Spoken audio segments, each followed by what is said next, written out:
नमस्कार। मैं विनीता कोठारी आप सभी का बीए तृतीय वर्ष के वस्त्र विज्ञान की क्लास में स्वागत करती हूँ। आज हम मैकेनिकल फिनिशेस पार्ट 2 के अंतर्गत अन्य मैकेनिकल या यांत्रिक परिसज्जाओं के बारे में अध्ययन करेंगे। तो आइए इसके अंतर्गत नेक्स्ट हमारी जो परिसज्जा आती है वह है नैपिंग, अर्थात वस्त्रों के ऊपर रोए उठाने की जो प्रक्रिया होती है उसे हम नैपिंग कहते हैं। इस प्रक्रिया के अंतर्गत वस्त्र रोलर्स के मध्य से निकलता है। इन रोलर्स में छोटे छोटे मुड़े हुए हुक के समान एक्चुअली तार लगे होते हैं जो वस्त्र के तंतुओं को खींचकर ऊपर उठा देते हैं, जिससे वस्त्र में रोए उठ जाते हैं। रोए लंबाई व चौड़ाई समान रखने के लिए इन रोए को काटने वाली मशीन में से निकाला जाता है।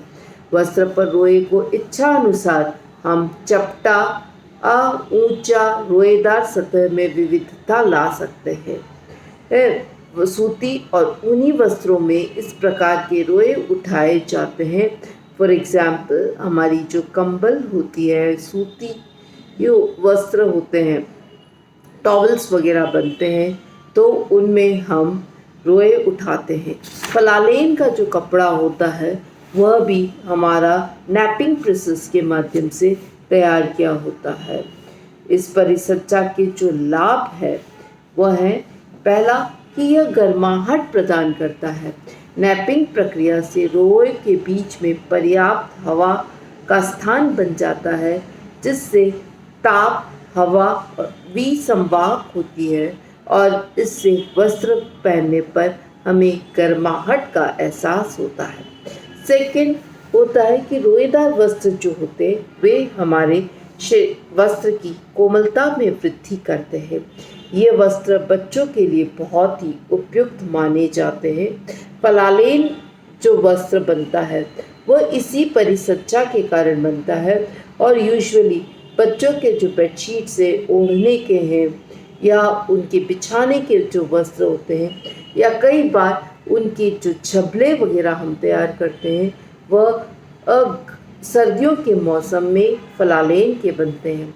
जल तथा दब्बा अवरोधक, जल अवशोषण की क्षमता रोए के ऊपर उठने पर निर्धारित होती है, जिससे जल शीघ्रता से प्रवेशित नहीं कर पाता है और इस प्रकार धब्बे भी इसके अंदर प्रवेश नहीं कर पाते और इससे इस प्रक्रिया या नैपिंग के माध्यम से वस्त्र हमारा जल और धब्बा अवरोधक बन जाता है।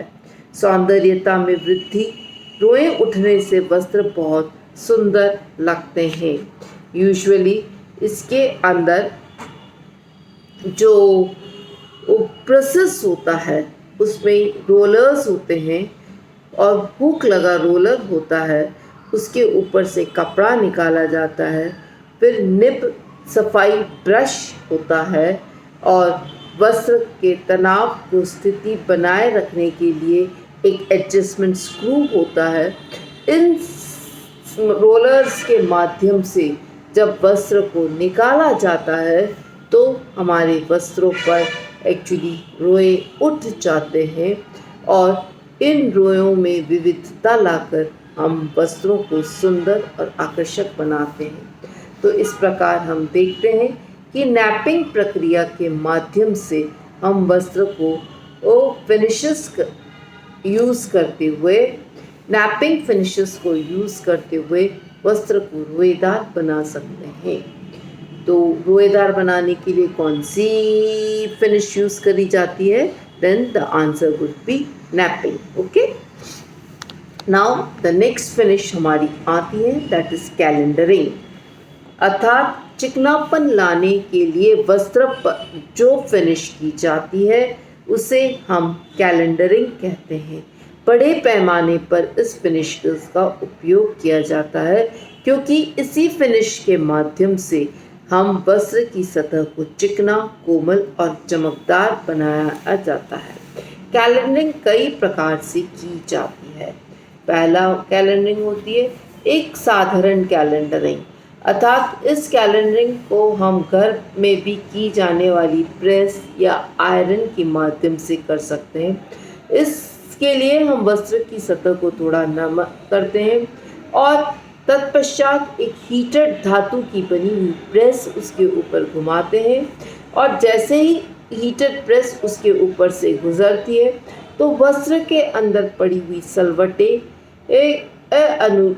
एक्चुअली रह जाती है और इस प्रक्रिया से वस्त्र में चमक आ जाती है। यूजुअली हम घर के अंदर जो प्रेस करते हैं इसी कारण से करते हैं कि आयरन जो क्लॉथ होता है वो फिनिश्ड बहुत सुंदर दिखाई देता है। सेकेंड कैलेंडरिंग प्रोसेस जो होता है कि फ्रिक्शन कैलेंडरिंग, घर्षण कैलेंडरिंग, इस विधि का प्रयोग भी वस्त्र की सतह को चमक लाने के लिए किया जाता है। यह अस्थायी होती है। इसके लिए हम सर्वप्रथम वस्त्र पर स्टार्च या मोम लगा देते हैं। तत्पश्चात वस्त्र को कैलेंडरिंग मशीन में लगे गर्म रोलर के मध्य से निकाला जाता है। इस प्रक्रिया से वस्त्र पर घर्षण उत्पन्न होता है जिससे वस्त्र में चमक आ जाती है। अलग अलग रेशों से निर्मित वस्त्रों पर कैलेंडरिंग की मात्रा भी अलग अलग होती है। कोमल रेशों हेतु प्रत्येक रोलर तुलनात्मक रूप से हल्के और कम गर्म होते हैं। तो यूजुअली कैलेंडरिंग वो प्रोसेस है जिसके माध्यम से हम एक्चुअली जो प्रोसेस करते हैं उससे वस्त्र की हम चमक को बढ़ा देते हैं, उसके लस्टर को इंक्रीज कर देते हैं। साथ ही वस्त्र में जो सॉफ्टनेस होती है वह आ जाती है। कैलेंडरिंग प्रक्रिया के द्वारा 1 मिनट में 140 मीटर कपड़ा चिकना किया जाता है।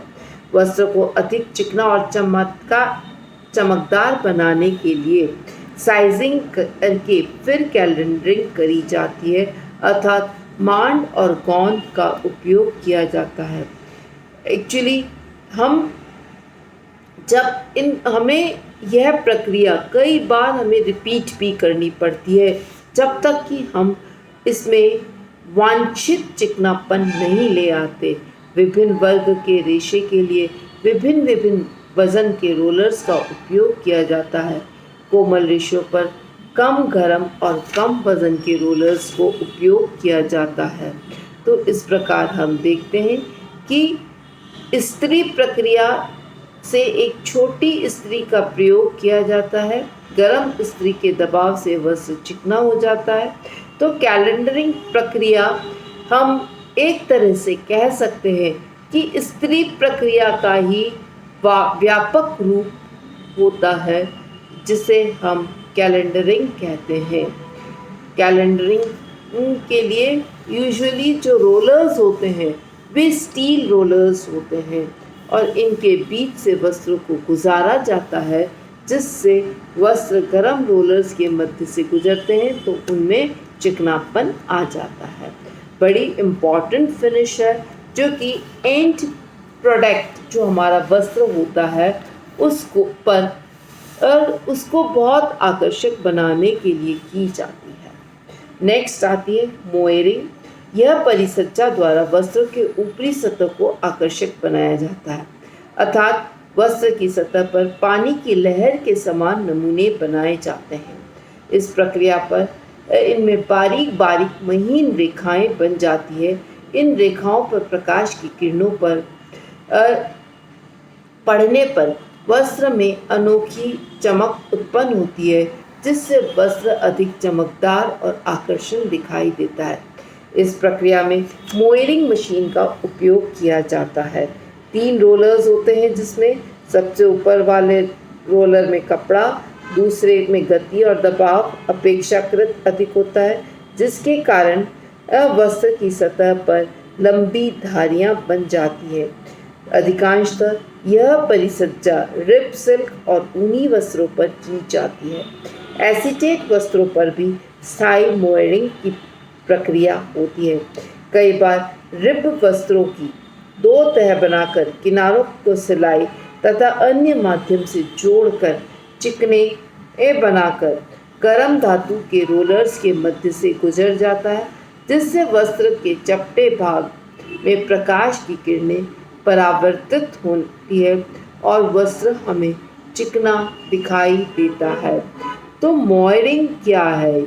एक्चुअली वस्त्र की सतह पर पानी की लहर के समान नमूने बनाए जाने वाली प्रक्रिया, अर्थात इस प्रक्रिया के माध्यम से वस्त्र पर महीन रेखाएं बनाई जाती है जिन पर प्रकाश की किरणें पड़ने के कारण एक अनोखी चमक उत्पन्न होती है, जिससे वस्त्र हमारा चमकदार और आकर्षण युक्त हो जाता है।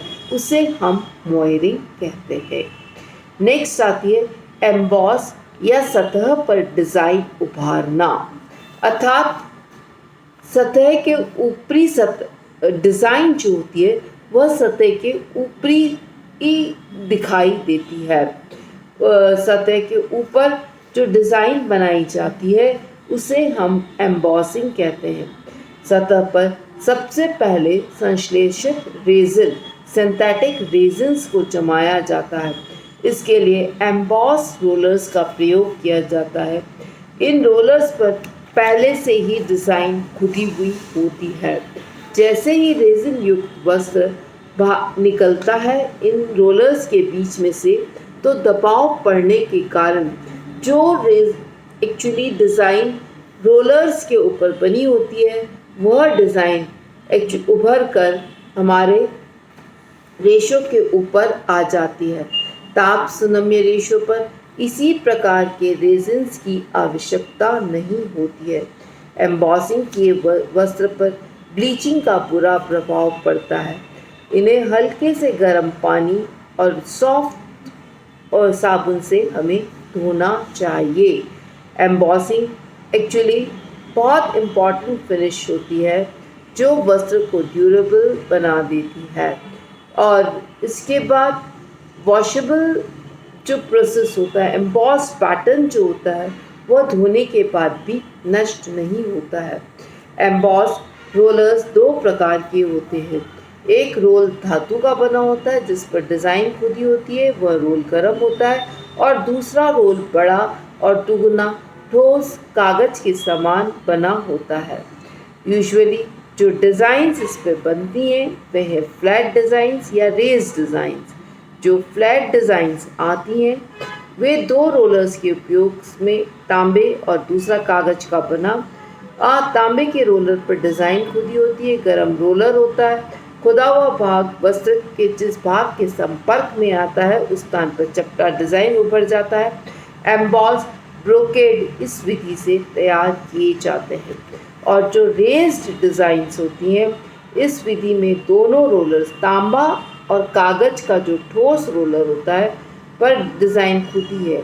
तांबे के रोलर गर्म और ठोस कागज़ के रोलर को पानी से गीला रखा जाता है। जब वस्त्र इन दोनों रोलर्स के बीच से गुजरता है तो हमारी ऊपरी डिज़ाइंस प्राप्त होती है। तो इस प्रकार हमने देखा कि किस प्रकार हम एम्बॉस डिज़ाइंस को प्राप्त कर वस्त्र को सुंदर आकर्षक बना सकते हैं। तो ये एक इम्पॉर्टेंट फिनिश होती है जो कि वस्त्र को सुंदर और आकर्षक बनाती है। बहुत बहुत धन्यवाद।